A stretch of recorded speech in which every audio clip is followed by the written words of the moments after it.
Well, good to see everybody. Max's schedule always kind of throws me off.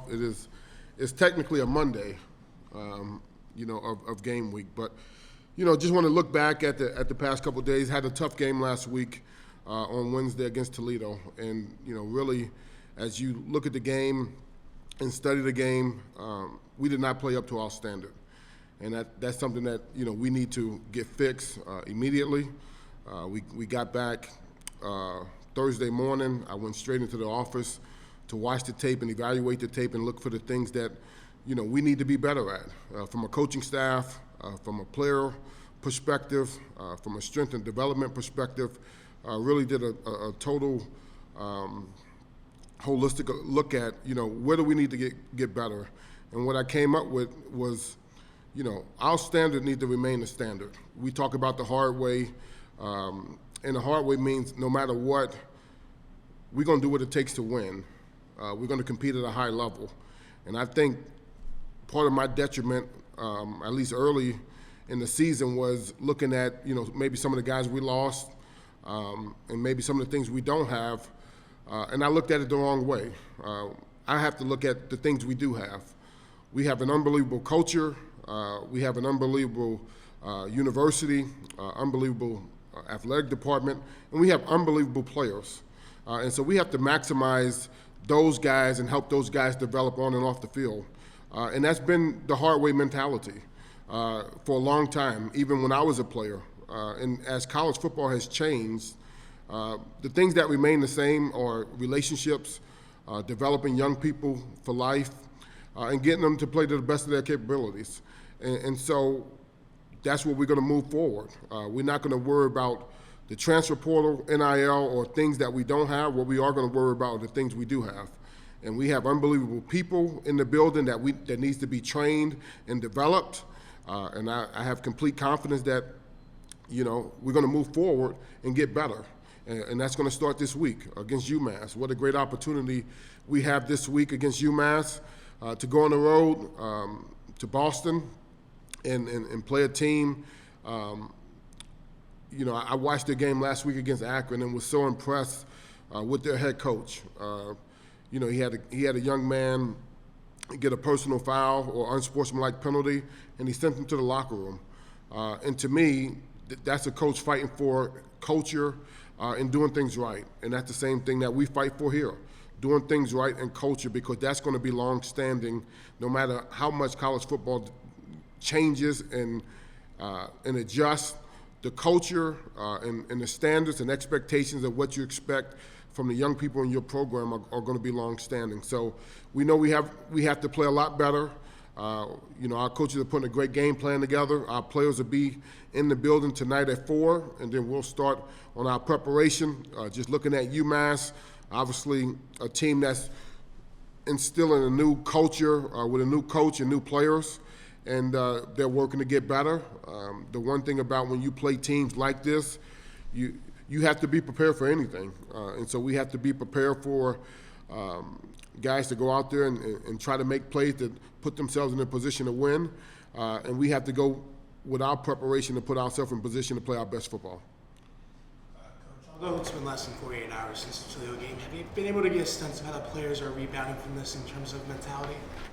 Yeah, no, I haven't seen them yet. We gave them Thursday off, which is their off day, and then we're going to get them tonight at 4 o'clock. But I did see them immediately in the locker room, and I just told them, if this is the hardest stuff you've been through in your life, you're going to be fine. Football is a game that helps you transition for life. Yeah, we want to win, but you also need to learn the lessons necessary to be prepared to be successful. We didn't play the way we needed to play on Wednesday night, okay? But we have to come back and we have to respond. And I spoke to him candidly and from the heart. That was not the Husky way or the Husky standard. And so we are going to get back to what we know and what we expect in the style that we need to play this week. And Coach, when you look at this UMass team, obviously just metric-wise, they're not looking stellar. But with the nature of these conference games, do you feel like this could be a trap game by chance? Are you afraid of that at all? it's hard to have a trap game when you're trying to win a game. So, no, I don't look at it that way. I'm looking at it like, what are the things we need to do better to play better? We're trying to win a game just like they're trying to win a game.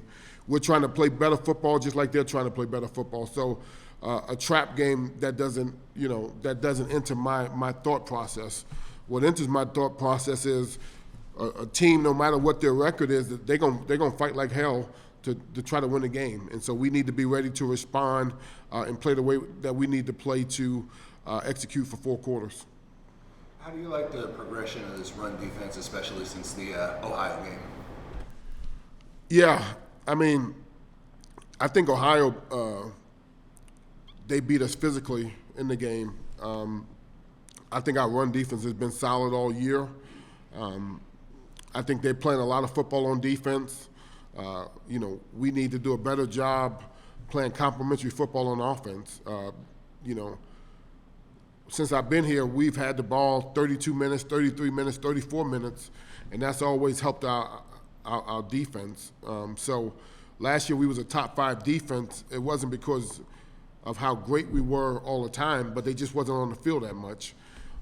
This year, these guys are on the field a lot more, and so we have to do a better job on offense playing complementary in the standpoint, I think we were 2 of 16 on 3rd down.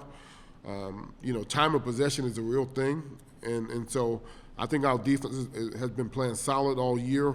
We have to help them from an offensive perspective. And Coach, on Wednesday night, you talked about how Toledo dominated you guys in the trenches. Just what's the approach for Big Eight in that correction to kind of swing things the other way? I think, one thing when you building your team, we've always talked about building our team inside out. And so anybody that knows football knows you have to win on the O-line, D-line. But in order to be dominant on the O-line, D-line, you have to have older players. And so we are playing with some younger players that need to get stronger in the weight room and get older. We were able to dominate on the O-line, D-line last year because we had 5 seniors on the offensive line. We had a bunch of older guys on the defensive line, guys that have been in our program. And so you have to go through some growing pains, but what I do like is, guys are playing harder than we played. We playing better than we played at the beginning of the year. We are taking the steps necessary to get better. We playing some younger guys. Montrell Canyon played. Amari Williams has played. So some guys that's going to help us in the future have made contributions. Micah Cook, Lance Ingold. And so we got to continue that development over the next 3 weeks, making sure those guys are where they need to be so they can step up into bigger roles as we move forward. How are you looking at the offense at this point and just trying to get any level of production out of it? Yeah, no, I think that's the big thing. When we watched that game back from Wednesday night, you can always say, we're not doing anything in the passing game, but you watch that game, we had receivers that were open. We did not hit them. We took a bunch of shots down the field. I can't keep talking about play action pass and throwing the ball down. We have receivers that are getting open. And so we have to find a way to get those guys the ball. And that's the bottom line. I could think of 3 posts that were completely open that we didn't hit. Guys are running good routes. I think our receivers are getting better.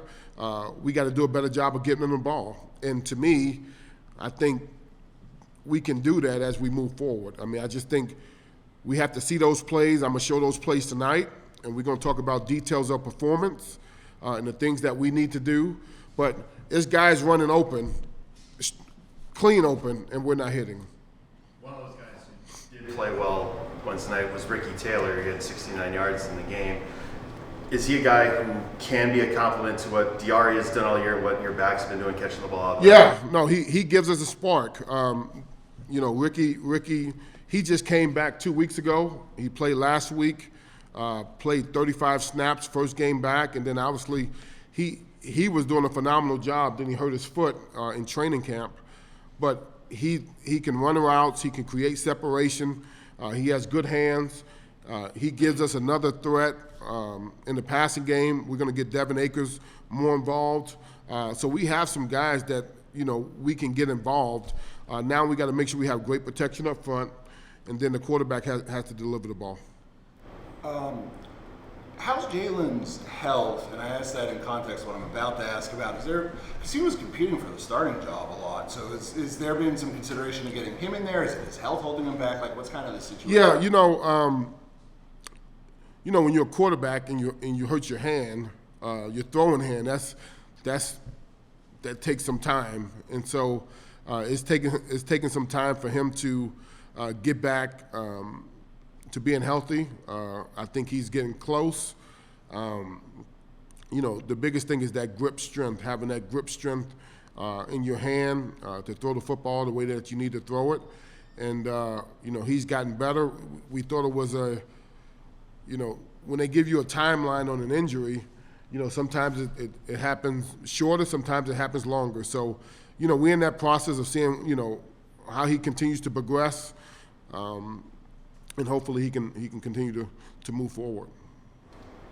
And then, Coach, obviously you put about Brady and Josh for that game at Toledo. Just heading into this week, is this one where you consider making another change, or do you plan to ride with Josh Holmes, do you think? Yeah, I think we got to just see where we're at from a health standpoint. At practice tonight, how guys are responding. Like I said, I have not seen them since the game. So I'll see him tonight, and then we'll see where we go from there. I just have one more, and that's, you mentioned the outside noise, a lot, and how you guys block it out, but there's been a lot of outside noise this week, obviously, after a performance like that. Just what's kind of the message and reiterating and making sure that stuff is dismissed, I guess. Yeah, I think, obviously, I can ignore it, right? The players, they on that stuff. I haven't been on social media in a long time, so, but I'm sure they're on it. They see it. I think the biggest thing that they have to understand is they have to focus on the now and what they can do. You can't worry about tomorrow. All you can worry about is today. And I don't mean that in a cliche standpoint. I mean that as real as I can be. But if you allow those things as a player to affect you or as a coach to affect you, then those things are going to affect you the rest of your life. And that's how I look at it, right? This is a job. This is not who I am. Who I am is a guy that can help mold and develop young people. And that's first and foremost. And so I don't ever want that to be compromised with my job, right? I'm a father first, right? That's what I am. This is my job. My job is to help those guys get better as players and to get better as men. And I take that very, very seriously, irregardless of what somebody else can say. Because my expectations of myself is higher than anybody's expectations could be of me. My standards of myself is higher than anybody can have standards of me. And as a former player, a guy that's been in this building and done it the hard way himself, that's going to be higher than anybody's noise. I'm pissed more than anybody else. So what do we have to do? We have to fix it. We have to fix it. And the way you fix it is by doing the things necessary from a standards and expectations and accountability standpoint to get it fixed. And that's what we're going to do tonight. We are going to look, when you lose a game like that, you got two ways to look at it. Hey, do you address it or you flush it? Well, we're not going to flush it. We are going to address it. We are going to talk about the details of performance and what it takes to play in our program and how you do things on and off the football field. And those should carry you longer than what anybody else can say about you. Because if somebody's going to talk about you, then if you're not going to take their opinion, why would you ever listen?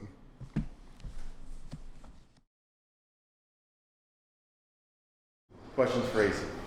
I'll start. So AC, I know Coach was talking about how, in the Toledo game, guys got dominated on the O-line and D-line. Just what's the approach for kind of getting this thing back on track as you head to UMass this week? I wouldn't say really take it with a grain of salt, but we got to look forward. We can't really look back in the past. It's a big game for us coming up here. Obviously, closing out the season, bowl game chances are slim. So really, just finding a way to keep everybody on track and really know what's at stake still, and kind of still just really have that same mentality going forward for the rest of the season. Yeah, I know you guys haven't had a practice or anything yet, but how have you, from what you've seen with the other players, seen the response to, like you said, not being, bowl game being pretty much all but gone, the loss the way it was, handling all these things that are happening right now? How are you guys, I guess, working on addressing it and not flushing it, like Coach said? It was rough. Talked with a few people. I talked with Quinn this morning. He said we just really got to find a way to just keep pushing. Like I said before, just really find a way to keep everybody together. Spoke with Malcor, that's my roommate, so we talked a bit about the game. We just got to find a way to keep everybody on track and not really lose focus, because usually when things there's nothing at stake, things start going south, everybody kind of starts separating a little bit. So really just keeping everybody in one pack. And AC, as you already play this UMass team that has not won a game yet this year, are you expecting a team that's basically has nothing to lose and is going to play scrappier or harder than past opponents? I wouldn't say so. No, I'm not going to say it's going to be an easy game, but we're just going to go into the game expecting the same. We're not going to expect them to roll over and just show us, tuck their tail to us. But yeah, I don't really think it'll be anything different than our past opponents. How important can it be for you guys offensively to get points on the board early? It feels like the first quarter has been a bit of a struggle this year, and trying to get out to an early lead to help out the defense in their job of protecting. How important for you to get out and get a quick score early Wednesday night? I feel like that's extremely important to us. You look at the Miami game. If we were to keep that spark going that we had, 14-0 up, and then not scoring the rest of the game, it was just kind of gut wrenching for us. But I feel like if we're able to score at least seven per quarter, or 7 to 14 per quarter, I feel like we'll be in good shape. How have you guys handled, I guess, all the outside noise and stuff like that? Like we asked Coach, just how have you guys kind of handled that so far? We kind of just follow his lead, really. He tells us not to really pay much attention to it, and we don't. We see a lot of stuff online, like Twitter, Instagram, and stuff like that. I really just don't let it bother us, because at the end of the day, it's they're not playing. They're watching. We hear a lot of stuff from the crowd during games. Again, they're not playing. They're just sitting there watching. So at the end of the day, we just really just strap up and let our pads talk, really. And obviously, this being the last road game of the year and your longest road trip of the year, is there almost a relief that, after this, you kind of get to finish things out at home? I'm sorry, could you repeat the Is there question? kind of a relief that, after this game, after the longest road trip of the year, that, you kind of get to close things out at home, kind of keep things stable? Yeah, I would say so. I'm not really a fan of flying. I'm scared of heights, but it's I don't know. The Maction schedule, it's all right, but I will say the big takeaway from playing in Maction, national television, that's what I will miss going to the Mountain West. But I will say it will be nice finishing at home, because usually there's a game or two where we finish away and then we'll have a home game to finish. But I will say it will be nice to finish at home. When did you realize you were scared of heights? Yeah, I'm not. Yeah, it's a little too high. I actually got a window seat last flight, so it was kind of, I like to see the takeoff, and then after that, close windows, too high. So. Thank you, sir. Yeah.